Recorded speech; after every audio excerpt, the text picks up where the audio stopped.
एक मिनट में पहले परिचय। रंगमंच की दुनिया से मेरा कोई नाता नहीं है, सीधे तौर पर पत्रकार हूँ। मैं लिखता हूँ, वही समझता हूँ, वही जानता हूँ। तो कभी कभी कलम चल जाती है, तो उसी किसी कड़ी में किसी दिन ये लिख दिया था, आज आप सामने पेश कर रहे हैं। हम लोगों की जिंदगी में दो लोग बड़े कॉमन होते हैं, बीवी और बॉस।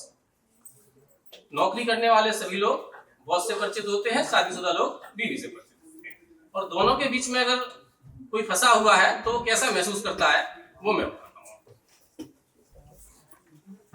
बीवी पीने नहीं देती, बॉस जीने नहीं देता।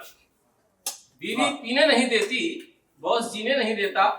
बात बात पर कहा सुनी दोनों की कहानी, दोनों को बस अपनी तारीफ ही अच्छी लगती है।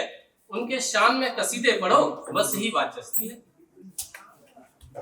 तुनक मिजाजी का आलम दोनों का एक जैसा, नहीं देखते सामने वाले का मूड कैसा।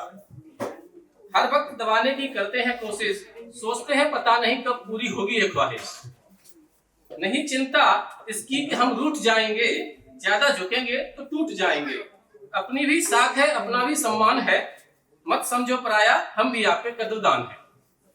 क्या हुआ जो रिश्ता ही टूट गया, लंबे सफर का साथी बीच में ही छूट गया। साथ चलोगे तो ख्याल रखेंगे आपका, मैं तो आईना हूं, टूट कर बिखर जाऊंगा, लेकिन पहचान अपनी दूर तलक छोड़ जाऊंगा। आईने पर नजर टिकाओगे तो खुद को सवालों के घेरे में पाओगे। ये तो सच है कि दागियों को आईने अच्छे नहीं लगते, कितने भी टुकड़े कर लो देखोगे तो सवालों से बच नहीं सकते। सोचोगे कि अच्छा था, क्या जरूरत थी जबरन दबाने की, नहीं जरूरत होती हर शख्स को आजमाने की। कितनी बार बताया है कि मैं आदमी हूं कायदे का, नहीं करता कोई काम किसी के फायदे का। आजाद भारत में पैदा हुआ हूं, भगत सिंह के ख्यालों वाला कवि हूं। जेठ के महीने की दोपहर का चमकता हुआ रवि हूं। आग से खेलोगे तो जल जाओगे, अपना मानोगे तो रोशन हो जाओगे। पूरा सम्मान है हमारी नजरों में आपका, लेकिन खुद पर मेरा अधिकार है, नहीं किसी के बाप का। और कितनी सुनाऊं, बहुत लंबी कहानी है, मन बहुत भारी है, आंखों में पानी है। ये गम दिनों दिन बढ़ता ही जा रहा है, क्योंकि बीवी पीने नहीं देती, बॉस जीने नहीं देता। अब चूंकि मैंने कम समय में अपनी पहली कविता पूरी कर ली है, तो एक गजल और आपके उनके सामने। दीवानों की महफिल में मस्ताने बहुत हैं, इस नाचीज की जुबां पर तराने बहुत हैं। फरमाइश करते रहोगे सुनाता रहूंगा, उनके मेरे किस्से पुराने बहुत हैं। दीवानों की महफिल में मस्ताने बहुत हैं, इस नाचीज की जुबां पर तराने बहुत हैं। महफिल की रौनक कुछ ज्यादा ही है, शमा के आसपास भटकते परवाने बहुत हैं। उनकी याद आज भी कर जाती है भीड़ में अकेला, 40 बरस की जिंदगी में अफसाने बहुत हैं। ये बात अब किससे कहां छुप पाई, तेरे मेरे किस्से दोस्ताने बहुत हैं। ये बात अब किससे कहां छुप पाई, तेरे मेरे किस्से दोस्ताने बहुत हैं। अगर तुझे गुमान है मुझे आसरा देने का, तो कर दे मुझे बेआसरा, ठिकाने बहुत हैं। सब कुछ भूल जाऊं ना भूल पाऊं उन्हें, दुनिया के हर हिस्से में किस्से दोहराने बहुत हैं। हाय सर, क्या बात है। दीवानों की महफिल में मस्ताने बहुत हैं, इस नाचीज की जुबां पर तराने बहुत हैं। अगर पा गए हो मंजिल तो बनेंगे सब आपके करीबी, अगर पा गए हो मंजिल तो बनेंगे सब आपके करीबी। सोच समझ कर जुबां खोलना, अनजाने बहुत हैं। दीवानों की महफिल में मस्ताने बहुत हैं, इस नाचीज की जुबां पर तराने। अब इस दौर में बेफिक्री की बात कहां, अब इस दौर में बेफिक्री की बात कहां, अपनों की महफिल में बेगाने बहुत हैं, दीवानों की महफिल में मस्ताने। अब जो लाइन जो हमेशा से मुझे बहुत प्रिय रहती है हर शाम को, कि मौसम कुछ रंगीन सा हो रहा है, मौसम कुछ रंगीन सा हो रहा है, थोड़ी दारू का जुगाड़ कर लो, पैमाने बहुत हैं। दीवानों की मस्ताने बहुत हैं, इस नाचीज की जुबां पर तराने बहुत हैं। तो त्रिपाठी जी, मेरा समय भी बचा हुआ है। हाँ सर, कोई दिक्कत।